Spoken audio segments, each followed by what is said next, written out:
We are gathered here today to sip some tea, honey, so make sure you guys have your teacups ready because this tea is what? Piping hot. Hey, you guys, it's your girl T, and I hope everybody's doing good today. Make sure you guys have your teacups ready. Get ready. Y'all get ready. Yes, you get ready. Because this tea is what? Piping hot. Good morning. I hope you guys are doing okay today. I wanted to come out and make some videos before I took my son to his final football game. We're going to be leaving out of here in about an hour. So I wanted to record this and get this off my chest because I know a lot of you guys have been wanting me to speak on this situation. And I also want to address a few other things as well. So a lot of folks were telling me about the whole Terry Crews situation when I did my Harvey Weinstein video, because at that point I didn't even know that Terry Crews had came out, and now everybody's talking about it. Not only has he come out to put certain Hollywood execs on blast for sexual harassment, but also James Van Der Beek. And James Van Der Beek, we all know him from Dawson's Creek, and he's in a lot of newer shows. I believe he's in Brooklyn Nine-Nine and things like that. I want to go ahead and share with you guys a series of tweets that Terry Crews posted on his Twitter page. This was on October 10th, okay? Terry Crews writes, "This whole Harvey Weinstein situation is giving me PTSD. Why? Because this kind of thing happened to me. Me and my wife were at a Hollywood function last year, and a high-level Hollywood executive came over to me and groped my privates. Jumping back, I said, 'What are you doing?' My wife saw everything, and we looked at him like he was crazy, and he just grinned like a jerk. I was going to kick his ass right there and then, but I thought twice about how the whole thing would appear. 240-pound black man stomps out Hollywood honcho would be the headline the next day. Only I probably wouldn't have been able to read it because I'd be in jail, so we left. That night and the next day, I talked to everyone I knew that worked with him about what happened. He called me the next day with an apology, but never really explained why he did what he did. I decided not to take it further because I didn't want to be ostracized. Par the course, when the predator has power and influence, I let it go, and I understand why women who let this happen let it go. Who is going to believe you? Few. What are the repercussions? Many. Do you want to work again? Yes. Are you prepared to be ostracized? No. I love what I do, but it's a shame and the height of disappointment when someone tries to take advantage of that. He knows who he is, but sometimes you have to wait and compare notes with others who have been victimized in order to gain a position of strength. I understand and empathize with those who have remained silent, but Harvey Weinstein is not the only perpetrator. Hollywood is not the only business where this happens, and casualties of this behavior, you are not alone. Hopefully, me coming forward with my story will deter a predator and encourage someone who feels hopeless." So that's what Terry Crews wrote on Twitter. Shortly after that, James Van Der Beek, he also took to Twitter and he says, "I have had my ass grabbed by older, powerful men, and I've had them corner me in inappropriate sexual conversations when I was much younger." So again, a lot of folks are giving them props for coming out. Terry Crews' wife was interviewed yesterday by TMZ, and she also stated that the sad fact is in Hollywood, sexual harassers find loopholes.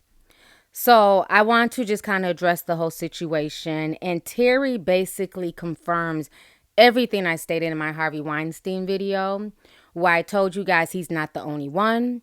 Everybody knew. And at the end of the day, the reason why these women did not come forward, because it's about self-preservation. I know a lot of folks were saying, you're being mean, you're being harsh, you're victim blaming. No.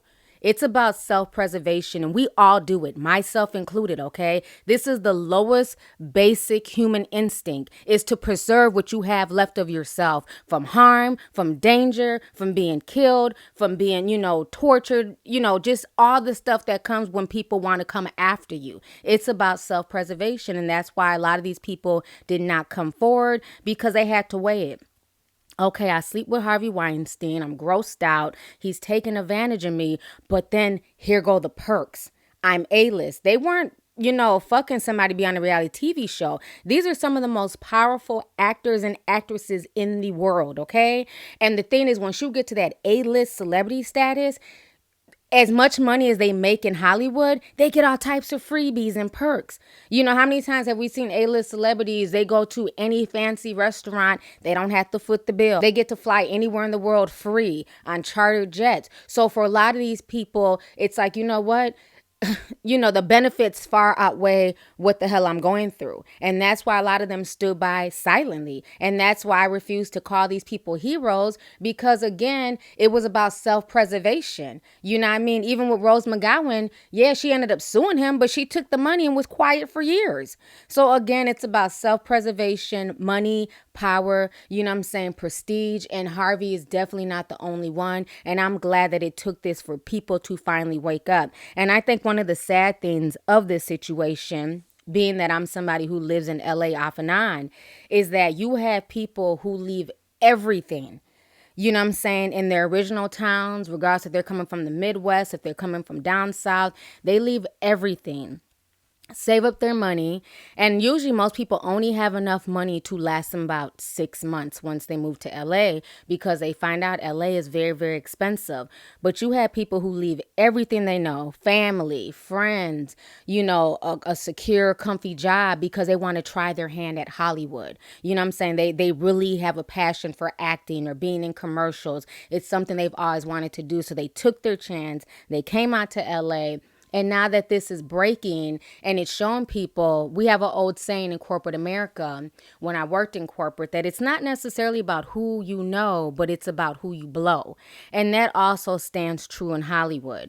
You know, a lot of people move out there with, you know, glitz and glamour and, you know, hopes of being the next Denzel or Halle Berry or Jennifer Aniston, and they end up packing their bags within 6 months to a year because of all the shady shit that goes on, the way people come at you, the way people are always trying to use you. I mean, it's a really, really sick town. While I do love a lot of things about LA, I've seen a lot of shit that just made me be like, wow, people are literally willing to sell their soul for fame. They're literally willing to do anything just to say, mama, look, I'm on TV. Mama, I made it. And that's where that thing called integrity comes in. And, you know, we all have our integrities tested. You know what I'm saying? Myself included. We're all human beings. But if you can stand strong and sleep at night, then sometimes you have to turn certain things down. I'll never forget, you know, working on Straight Outta Compton, how many girls were literally willing to do anything in hopes of getting a line, in hopes of getting camera time. That scene where they had the pool party and girls were walking around topless. Yeah, you guys saw 3 minutes, but you guys didn't see what all happened that day on set. And I'm going to keep that to myself, but it was a lot of crazy stuff. And that's why these perpetrators and predators, you know, are able to do what they do, because you have so many people who are willing to straddle that line. You have a lot of people who are willing, you know what I'm saying, to fuck the producer, the AD, the, you know what I'm saying, the damn PA, just in hopes of becoming famous. Because again, we've turned fame into this lifestyle. We've told children, like I said in my Harvey Weinstein video, we've taught children that if you're not famous, if people don't know your name, if you're Joe Schmo in the Midwest and you're just going to work every day, you're not shit. And that's what we're teaching our children. And it's not true. We have to change this, because a lot of people are being victimized chasing fame. You know what I'm saying? A lot of people be sending nudes and all types of stuff to the casting director in hopes of, you know, hey, maybe you can look out for me. Maybe, you know, maybe you can look out for, maybe you can throw me a role. But when you're throwing it out there that easy, they're not contacting you for a role. They're contacting you to fuck. You know what I'm saying? So this is a lot of the stuff behind the scenes that I myself have witnessed, you know what I'm saying, men and women do. Don't get it twisted. It's not just women. A lot of these dudes are out there getting their damn, you know, booty holes banged out. And that's not to be disrespectful, but that's just keeping it real, because people are so desperate for fame, and people with power in that industry are using their name, their connections, you know what I'm saying, to get over on people. And people are throwing all common sense out the window because this is a famous celebrity. This is a studio head. And at the end of the day, you know, once they find themselves in these compromising situations, then they go into self-preservation mode. So I'm really glad that Terry Crews is speaking up. I'm glad that James Van Der Beek is speaking up. And I'm glad that the women are coming forward now and they're speaking up. But again, like I said, I'm not turning any of these people into heroes, because, you know, I got to keep it real. While Terry's speaking up and while James Van Der Beek is speaking up, showing what men go through in the industry, they're not naming any names. So I can't place you in the hero box if you're not willing to call out these perpetrators, because if they could do that to a 240-pound black man in front of his wife, imagine what they're doing to the 18-year-old who has left home, you know what I'm saying, with stars in his eyes, and he wants to be a model. He wants to be famous. Imagine what they're doing to him on that casting couch. Elijah Wood's shocking allegations against the entertainment industry. In a new interview with the Sunday Times, the former child star alleges that pedophilia has been a real issue in Hollywood. He tells the publication, quote, "There are a lot of vipers in this industry, people who only have their own interests in mind. What bums me about these situations is that the victims can't speak as loudly as the people in power. That's the tragedy of attempting to reveal what is happening to innocent people. They can be squashed, but their lives have been irreparably damaged." The 35-year-old adds, "If you're innocent, you have very little knowledge of the world and you want to succeed. People with parasitic interests will see you as their prey." I can get a good career doing this. You know, it's going to be good. Wood says he was not a victim of abuse because his mother Deborah protected him and he avoided those kinds of situations. He goes on to allege that even as an adult in the industry, he has been, quote, "led down dark paths to realize that these things probably are still happening." Corey Feldman has no idea what it's like not to be famous. He was just 3 years old in this McDonald's commercial. McDonald's gift certificates. I literally was famous before I knew my own name. His roles defined the 80s. Goonies. This was my dream, my wish. Stand By Me. You call my dad a loony again, and I'll kill you. Licensed. A lost childhood and a loss of innocence. He blames the adults, not just those looking to profit from charming children, but also some with far more sinister motives. I can tell you that the number one problem in Hollywood was and is and always will be pedophilia. That's the biggest problem for children in this industry. The casting couch even applies to children. Oh yeah. Not in the same way. It's all done under the radar. Nobody talks about pedophilia. It's the big secret. And it's widespread? Oh yeah. I was surrounded by them when I was 14 years old. Surrounded. So that's why I say, let's not place these people in positions of hero worship. They're just people at the end of the day. They're no different from me and you. They're just people telling their story. You know what I'm saying? They're going through this thing called life, and this is something that's happened to them. And you can take this as a warning. You can take this as heed, or you can ignore it. You know, but I just really feel like a lot of this stuff that's going on, like I said before, happens in corporate America. And you guys know I come from a corporate background. I worked in corporate for over 10 years. And one of the things when I worked in corporate down south, I talked about this in my Charlotte video about the side chicks and how that was just the culture down there. Am I saying everybody in Charlotte? No, but that was a lot of the culture, especially in the corporate world down there, where so many women were sleeping with the VP, you know what I'm saying, the boss, the manager.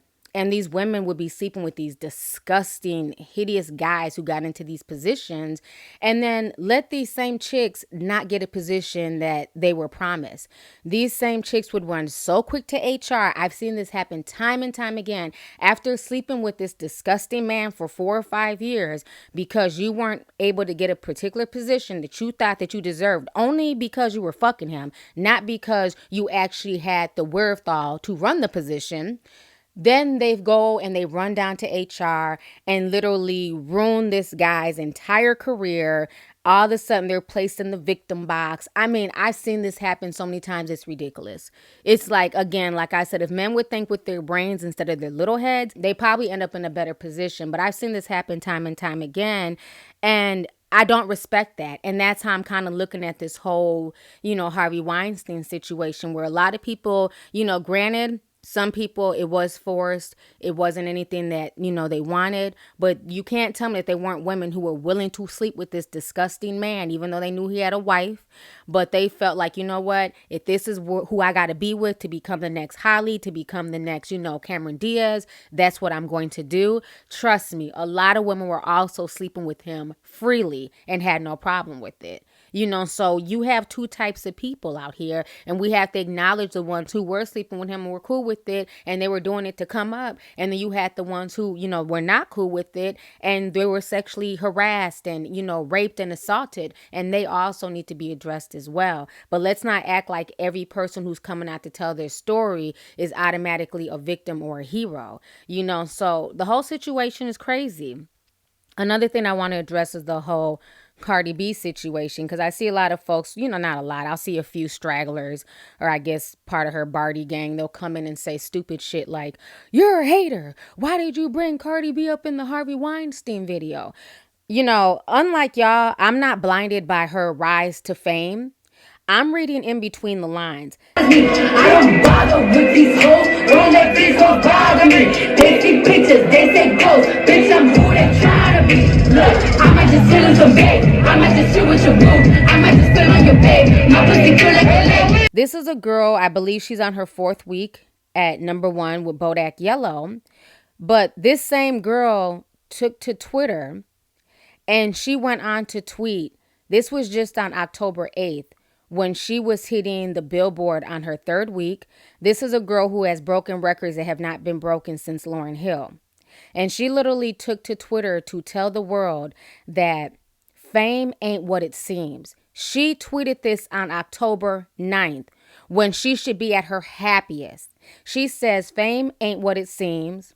Then she goes on to say, I feel so down. I wish my man wasn't so far to hug me up. Then she goes on to say, these streets don't really love you. So while y'all think I'm hating on Cardi B, I'm reading in between the lines, okay? That's what I'm doing. I'm trying to figure out why this girl is so sad going through all of this when this should be the happiest moment in her life. Because again, you don't become world known and, you know, put up on #1 on the billboards. There's a cost to get up that high. And you may not want to believe it because that's your favorite celebrity at the moment, but there's a cost to get to where she's at right now. And Cardi B, you know, as ratchet as she comes off, she's a regular schmegler girl. And that's one thing I do like about her is that I think she's a regular girl, and I think she got thrown into this. She wasn't prepared for everything that she's going through. You know, you had the glitz, the glamour, you know, her and her boyfriend, her celebrity boyfriend, but she was just a regular chick, and she has signed up for something that she was not prepared for, mentally, spiritually, and it's taken a toll on this young girl because unlike others, she wasn't groomed for this lifestyle. This happened for her by happenstance. You know what I'm saying? So I'm looking in between the lines and I'm reading her tweets. That girl's going through some stuff. But a lot of y'all are not seeing it because you guys are so blinded by the fact that, you know, she's famous. She's made it. Well, there's a cost for that. And like I always tell people, sometimes when you sell your soul to the devil, he comes back to collect. And I'm not saying that that's necessarily what Cardi B did, but there's some things at play with her situation that she's now having to answer for. And because she's a regular schmegler person, she's seeing all these snakes behind the scenes. She's seeing all these demons, and it's really fucking with her. In the industry, like, you could really buy these niggas loyalty. I'm Brim. You know what I'm saying? I'm a hat girl. I've been jacking Brim since I was fucking 16. And I took an oath when I was 16. And loyalty means so much to me. And loyalty should mean so much to anybody. Because let's say if the devil comes to you, right? And so I'll give you $100 million. But I want you to turn your back on God.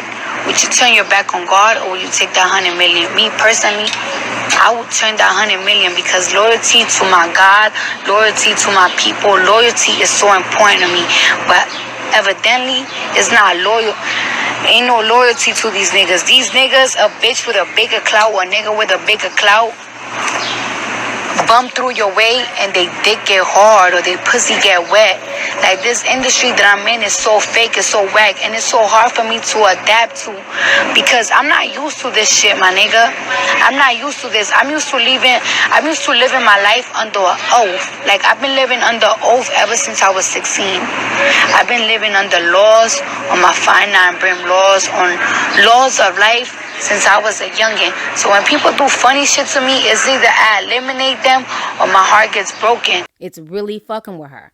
And that's the sad part, that a lot of y'all are not looking at her cry for help. Y'all are just seeing the glitz and glamour. And when I point that out, y'all are quick to say you're hating. Now, I'm not hating on this girl. You know what I'm saying? I'm proud of Cardi B, but at what cost for her to get up there that fast? Number one, breaking records that Lauryn Hill broke 20 years ago. At what cost is it to her?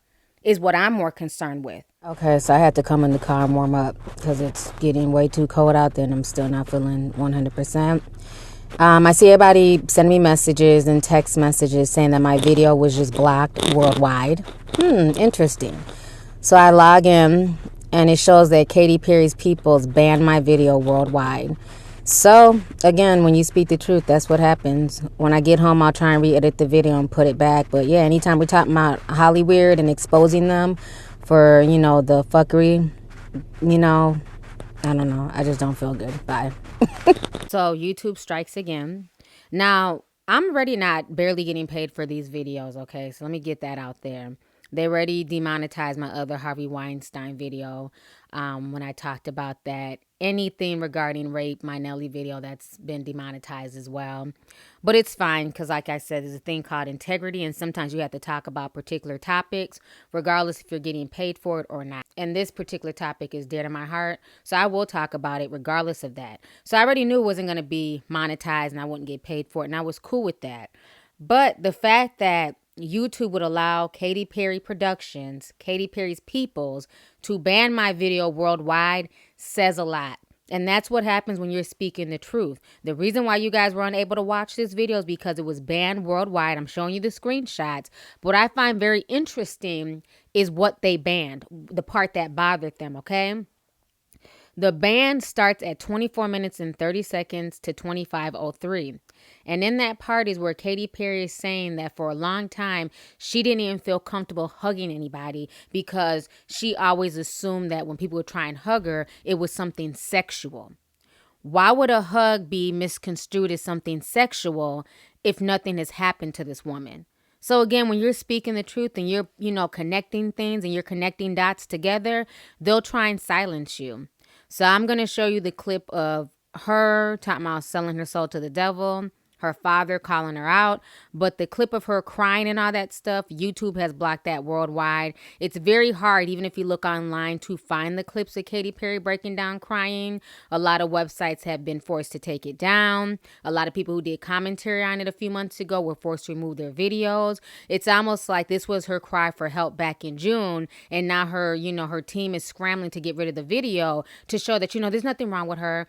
She just came out of her damn beta monarch butterfly programming, but now she's all right. So this is definitely real. A lot of you guys like to just chuck everything off as, people being haters and conspiracy theorists, but this is showing you that they don't want the truth out there. And why is that? Ask yourself that. Now, I want to go ahead and talk about somebody else who a lot of people have said, who came out her mouth, and basically said she did sell her soul.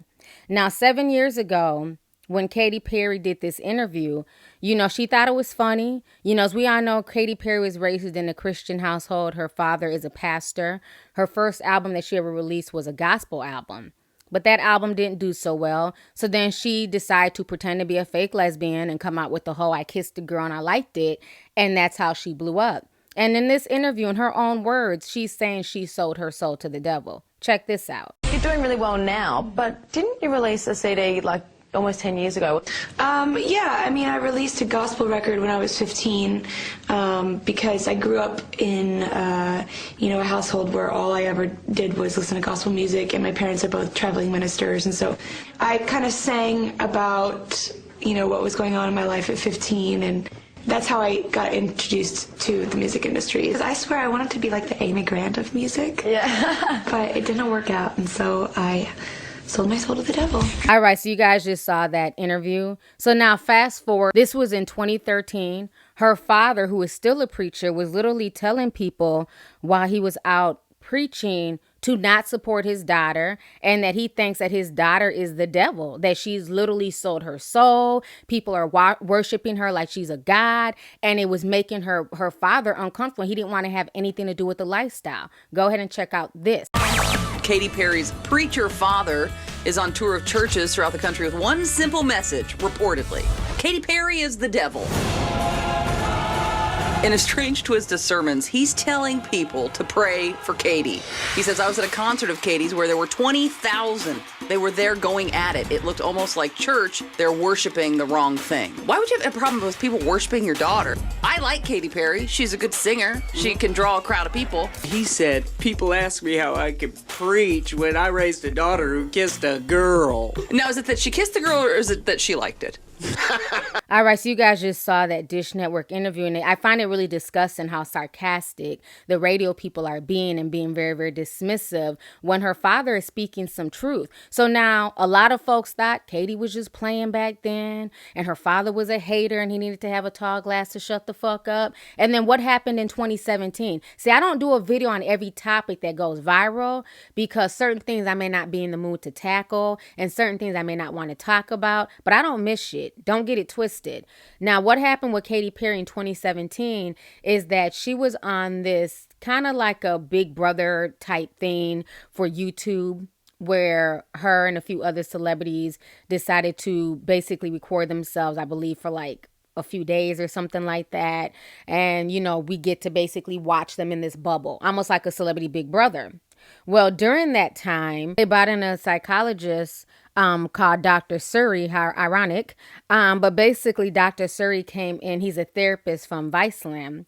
And he came in to talk to them about a range of topics, everything from their love life to their woes. And basically, Katy Perry breaks down crying. Like the real Katy Perry comes out, okay? And she's breaking down crying about how she's suicidal, her rocky relationships with her parents, how she feels like she's disappointed them. It broke my heart to watch this woman, you know, who was so, 7 years ago bragging about selling her soul, who basically went in on her parents and allowed, her fans to go in on her parents when her father was trying to say, pray for my daughter. Something is going on with her. And now she's here breaking down. Go ahead and watch this snippet.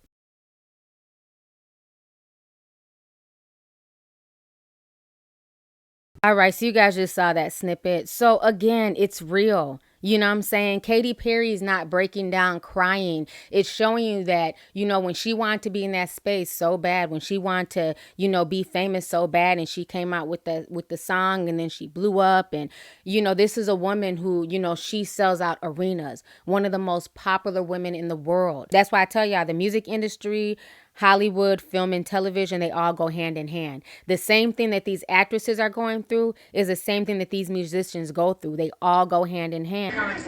Do you have any advice for a young girl moving to Hollywood? I'll get lively with us. When Harvey Weinstein invites you to a private party and 4 seasons stuff. And Katy Perry is telling you in so many words that, she's gone through a lot of shit where you would think she should be happy. You're Katy Perry, you're rich, you're famous. You can be anywhere, get anything for free. No one's ever going to question you. And she's breaking down crying like a baby. So again, just be wary and just be mindful that everything that glitters, like I always tell y'all, is not gold. It's not about hating. Okay, because these people are obviously not happy. I'm content with my life. You know what I'm saying? I have my ups and downs. I have my good and bad days like anybody else.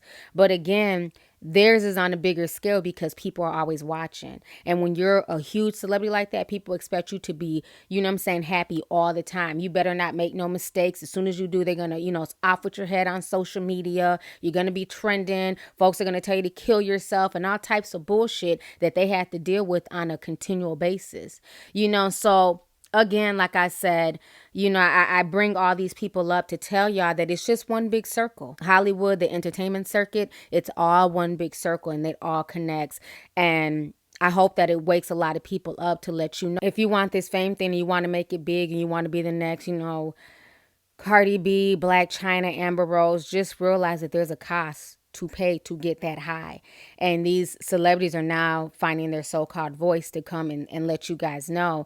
And, this is a known fact. This is nothing new. This has been whispered about for years. You know what I'm saying? Hollywood covers up these predators, be it gay or straight. This has been going on for years. And to me, all those people who kept silent, who watched the Harvey Weinsteins and many others, because he's not alone, you guys allowed the continual abuse of the next generation. And I feel like some of them especially who, took hush money and who felt like, it was more worth it to have a statue and to be A-list as opposed to do the right thing. I feel like some of y'all share in some of the blame for the next generation, being victimized.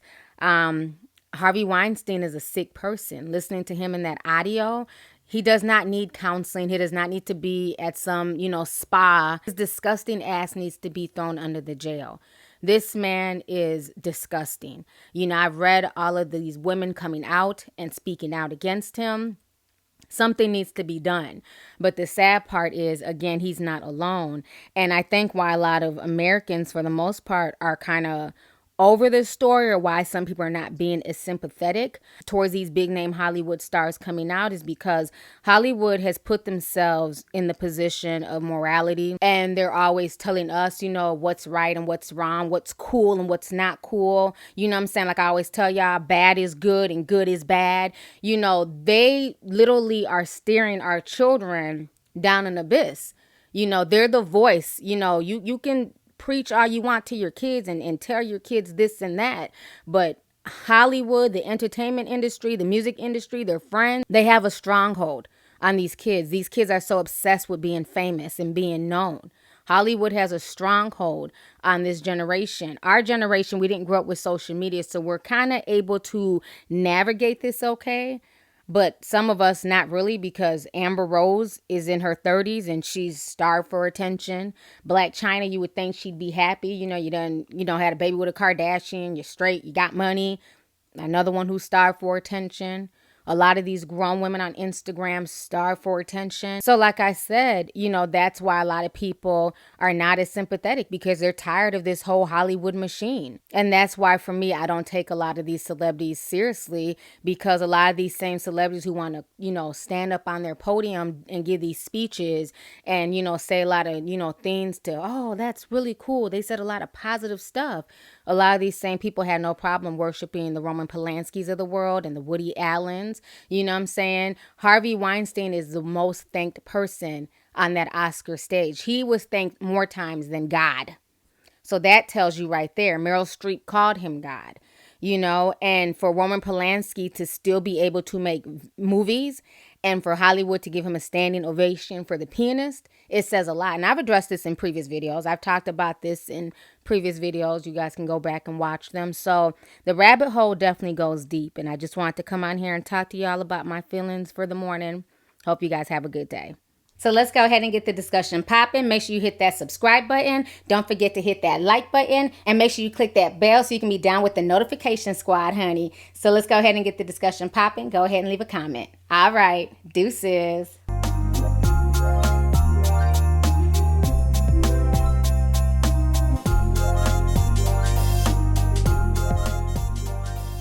Hey you guys, it's your girl T. Make sure to subscribe, like, and share my videos. You can also visit Lovelyti.com to purchase any merchandise. Also, don't forget to click the boxes down below to watch any of my previous videos. Talk to y'all later. Deuces.